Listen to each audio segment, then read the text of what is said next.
4 methods of calculating national income. अपने last video में हमने डिस्कस किया था about the value added method. इस वीडियो में हम डिस्कस कर लेते हैं the precautions which we should take while using the value added method, यानी कि कौन कौन सी चीज़ें हैं जो हमें इंक्लूड करनी है एस्टिमेशन करते वक्त और कौन कौन सी चीज़ें हैं जिनको कि एक्सक्लूड करना है, इंक्लूड नहीं करना है while using the value added method. तो देखो, सबसे पहले purchase and sale of second hand goods is not included in calculating value added। यानी कि जब भी हमें वैल्यू एडेड निकालना है, हमने अपने प्रीवियस वीडियो में डिस्कस किया था कि वैल्यू एडेड हम कैसे निकालते हैं, value of output minus intermediate consumption. तो हमें अगर क्वेश्चन में सेल और परचेज, सेल या परचेज दिया हुआ है सेकेंड हैंड गुड्स का, तो उसे हम अपनी एस्टिमेशन में कैलकुलेट नहीं करेंगे।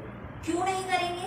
क्योंकि सेकेंड हैंड गुड्स जो है वो ऑलरेडी जब फर्स्ट टाइम प्रोड्यूस हुए थे या फर्स्ट टाइम जब उनकी सेलिंग हुई थी उस वक्त वो इंक्लूड कर लिए गए थे। तो अगर दोबारा हम इन्हें इंक्लूड कर लेंगे तो डबल काउंटिंग वाला एरर आ जाएगा, इसलिए हम जो है इन्हें इंक्लूड नहीं करेंगे। सेकेंड है हमारा, if some commission is earn from sale और purchase of second hand goods, यानी कि भाई हमें सेकेंड हैंड गुड्स को तो इंक्लूड नहीं करना है क्योंकि ये ऑलरेडी पहले हो चुके हैं, लेकिन अगर इनसे अर्न की गई कोई कमीशन आ रही है क्वेश्चन में तो उसे हम इंक्लूड करेंगे, देन इट इज इंक्लूडेड। अब क्यों?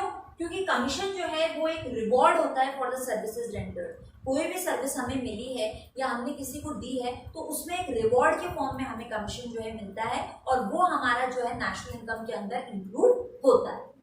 नेक्स्ट है, यानी कि फर्स्ट टू प्रिकॉशंस क्या है कि सेकेंड हैंड गुड्स को नहीं लेना है, लेकिन सेकेंड हैंड गुड्स के ऊपर अगर कोई कमीशन है तो उसे हमें इंक्लूड करना है।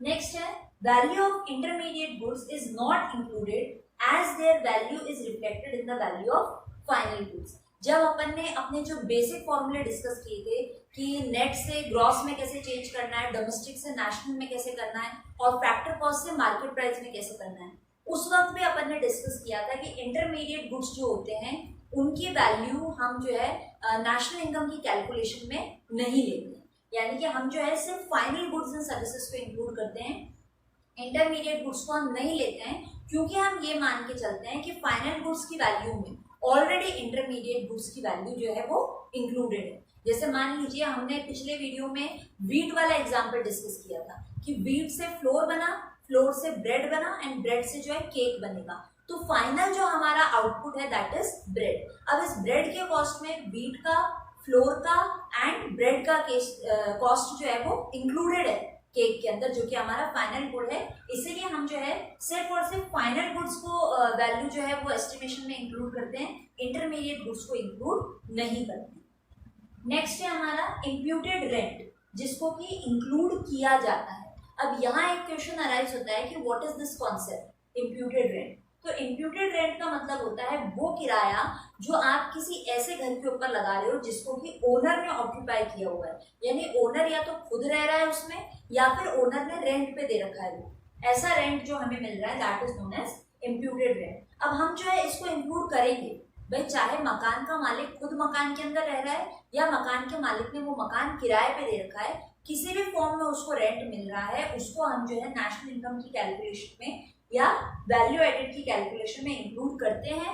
बिकॉज चाहे आप खुद रहो चाहे आप उसे रेंट पे दो, आप अगर उस पर रेंट पे दे रहे हो तो आपको रेंट मिलेगा ही, लेकिन अगर आप खुद रह रहे हो उस मकान में, उस वक्त भी उस मकान की कोई ना कोई रेंटल वैल्यू है, इसलिए हम जो है इम्प्यूटेड रेंट को इंक्लूड करते हैं। नेक्स्ट है हमारा सर्विसेज फॉर सेल्फ कंजम्पशन, यानी कि मैंने खुद के यूज के लिए कोई भी सर्विसेज ली है उनको कंसिडर नहीं किया जाता है। क्यों नहीं कंसिडर किया जाता है? Because it is difficult to estimate their market value. Example आपको दिया हुआ है सर्विसेज ऑफ हाउस वाइफ। अब हाउस वाइफ जो है वो दिन भर घर में कितनी सारी सर्विसेज देती हैं, वो सारी सर्विसेज जो है वो उनके सेल्फ कंजम्पशन के लिए, उनके और उनके फैमिली मेंबर्स के सेल्फ कंजम्पशन के लिए है। फैमिली मेंबर्स आपस में खुद ही उन सर्विसेज को रेंडर कर रहे हैं, यूटिलाइज कर रहे हैं। तो इस तरह की जो सेल्फ कंजम्पशन वाली सर्विसेज होती हैं उनको जो है हम इंक्लूड नहीं करते हैं, नॉट कंसिडर्ड। क्यों? क्योंकि इस तरह की सर्विसेज की मार्केट वैल्यू निकालना आसान नहीं है, इसलिए हम सेल्फ कंजम्पशन वाली सर्विसेज को इंक्लूड नहीं करेंगे अपने एस्टिमेशन में। लास्ट जो हमारा प्रिकॉशन है that is imputed value of production for self consumption, यानी कि अगर मैंने सेल्फ कंजम्पशन के लिए किसी भी चीज का प्रोडक्शन किया है तो उसको जो है इंक्लूड किया जाएगा। जैसे मान लीजिए मैं एक फार्मर हूँ और मैंने जो है अपने खेतों के अंदर वीट का प्रोडक्शन किया है। अब इसमें से वीट का कुछ हिस्सा जो है मैं मार्केट में भी सेल आउट करूंगी, मेजर प्रोडक्शन जो है वो मैं प्रॉफिट अर्निंग के मोटिव से मार्केट में सेल करूंगी। कुछ अगर मैंने पोर्शन रख लिया अपनी फैमिली के सेल्फ कंजम्पशन के लिए, अपनी फैमिली के कंजम्पशन के लिए मैंने कुछ हिस्सा जो है रख लिया है, तो जो हिस्सा मैंने अपने घर में रखा है अपनी फैमिली के खाने के लिए, उस हिस्से को भी जो है हम एस्टिमेशन में इंक्लूड करेंगे। क्योंकि मार्केट में जो वीट सेल हुआ है और घर में जो मैंने वीट रखा है मेरे फैमिली मेंबर्स के कंजम्पशन के लिए, उसमें कोई डिफरेंस नहीं है। उसकी भी मार्केट वैल्यू वही है और इसकी भी मार्केट वैल्यू वही है, बस पर्पस जो है इनका डिफरेंस हो गया है। तो सेल्फ कंजम्पशन के लिए अगर हम कोई प्रोडक्शन कर रहे हैं उसको भी हम जो है नेशनल इनकम की कैलकुलेशन में इंक्लूड करेंगे। तो ये तो बात हो गई प्रिकॉशंस की कि वैल्यू एडेड मेथड यूज करते वक्त कौन कौन सी चीजें हम एस्टिमेशन में इंक्लूड करते हैं और कौन कौन सी चीजें ऐसी हैं जिनको हम एस्टिमेशन में इंक्लूड नहीं करते। अब हम डिस्कस करेंगे about the problem of double counting.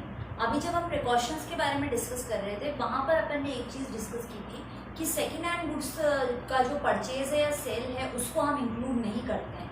उसमें मैंने आपको बताया क्योंकि ऑलरेडी जब फर्स्ट टाइम उनका सेलिंग या परचेजिंग हुआ था उस वक्त उनको जो है एस्टिमेशन में इंक्लूड कर लिया गया था। तो अगर हम दोबारा से करेंगे तो डबल काउंटिंग का एरर आएगा।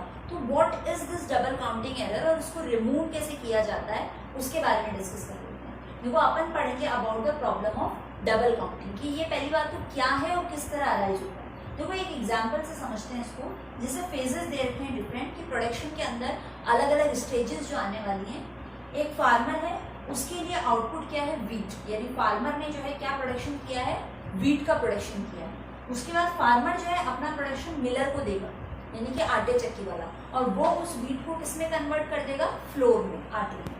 और आटा जो है उसके बाद जाएगा बेकर के पास एंड बेकर जो है उससे या तो ब्रेड बनाएगा या केक बना देगा। ठीक है, अब अपन पढ़ेंगे कि वैल्यू ऑफ आउटपुट और इंटरमीडिएट कंजम्पशन कितना है।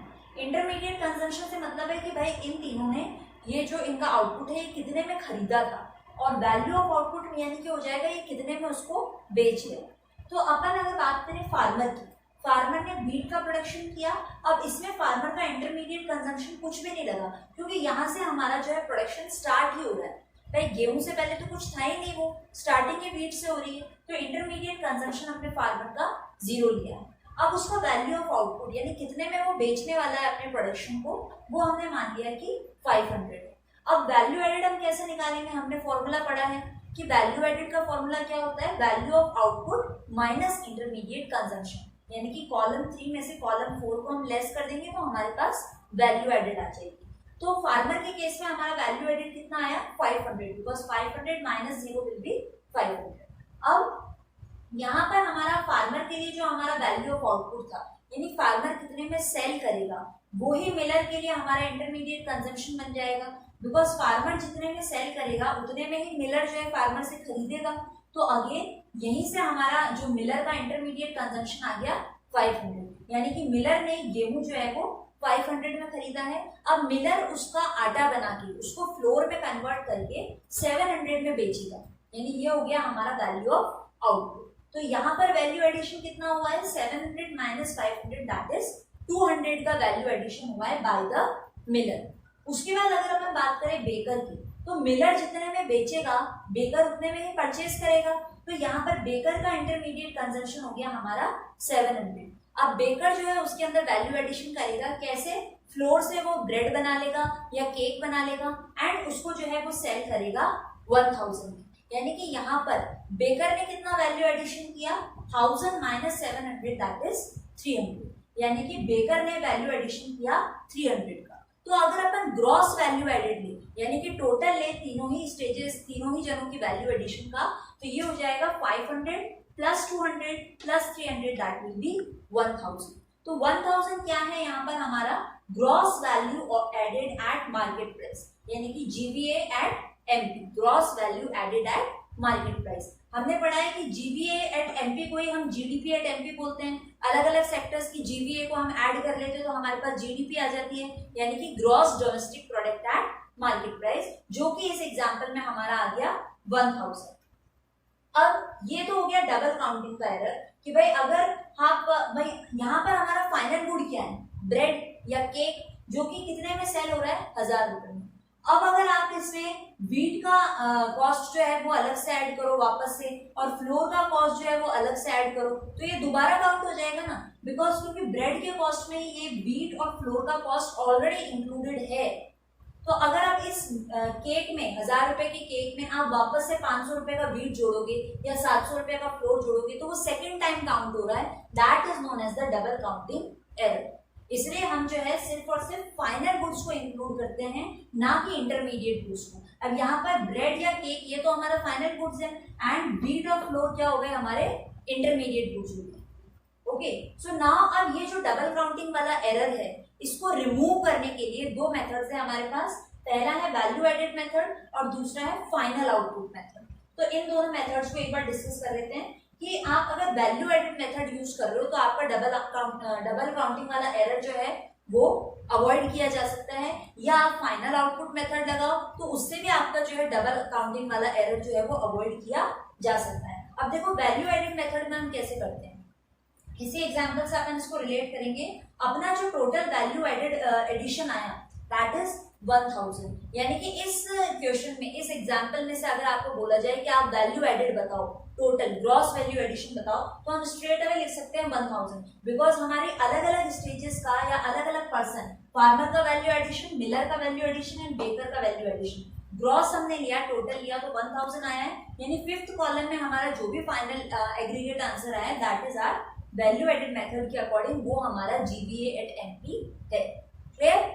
अब अगर अपन बात करें फाइनल आउटपुट मेथड की, भाई ये तो हमने लगाया वैल्यू एडेड मेथड कि जो सबकी वैल्यू एडेड थी उसको हमने ऐड कर लिया और कोई भी वैल्यू हमने कंसिडर नहीं किया है। अगर अपन बात करें फाइनल आउटपुट मेथड की, तो फाइनल आउटपुट मेथड में हमें क्या करना है, ना ही हमें वैल्यू एडिशन को देखना है, ना ही हमें देखना है कि इंटरमीडिएट कंजम्पशन कितना है, ग्रॉस वैल्यू एडेड कितना है। हम स्ट्रेट अवे देखेंगे कि हमारा फाइनल आउटपुट क्या है। अब इस एग्जांपल में हमारा फाइनल आउटपुट क्या था, ब्रेड या फिर केक, जो हमने कितने में सेल किया, 1000 में। तो हम जो है सभी चीजों को छोड़ के स्ट्रेट अवे ये 1000 ले लेंगे, जो कि हमारा फाइनल आउटपुट है, वो कितने में सेलिंग किया, फाइनल आउटपुट का सेलिंग प्राइस जो है हमारा, वो ही हमारा फाइनल आउटपुट मेथड का जो ग्रॉस वैल्यू एडेड है बन जाएगा। यानी कि यहाँ पर भी जो है हमारा 1000 ही रहेगा। अब देखो एक चीज यहाँ पे हम नोटिस करते हैं कि वैल्यू एडेड मेथड में भी 1000 आ रहा है और फाइनल आउटपुट मेथड में भी 1000 ही आ रहा है, बट भाई वैल्यू तो सेम ही रहेगी, आंसर तो सेम ही रहेगा, बट हमारा निकालने का तरीका अलग अलग हो गया।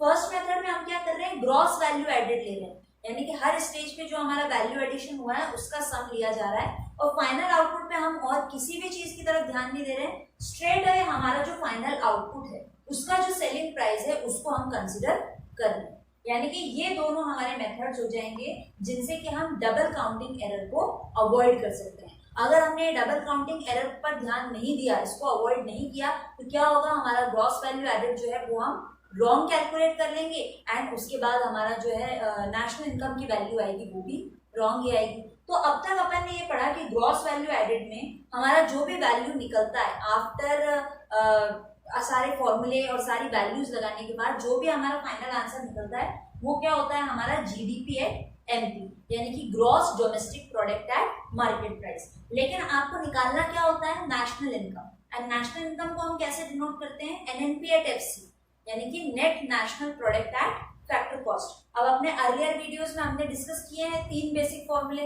कि नेट से ग्रॉस में कैसे बदलते हैं, नेशनल से डोमेस्टिक में कैसे बदलते हैं, फैक्टर कॉस्ट से मार्केट प्राइस में कैसे बदलते हैं। उन तीनों की हेल्प से हम इजीली GDP एट MP को जो है NNP एट FC में कन्वर्ट कर सकते हैं। देखो वापस समझ लेते हैं, ग्रॉस को नेट में करना है तो क्या करेंगे, minus depreciation, after that domestic को नेशनल में करना है तो अगेन क्या करेंगे, plus net factor income from abroad, and product same है दोनों जगह, इधर है मार्केट प्राइस और इधर है फैक्टर कॉस्ट। आपको चाहिए फैक्टर कॉस्ट तो हम क्या कर देंगे, माइनस नेट इनडायरेक्ट टैक्सेस, ये सारा कैलकुलेशन हम करेंगे विद GDP एट MP। तो फाइनली जो वैल्यू हमारे सामने आएगी that will be NNP at FC, यानी कि हमारी नेशनल इनकम।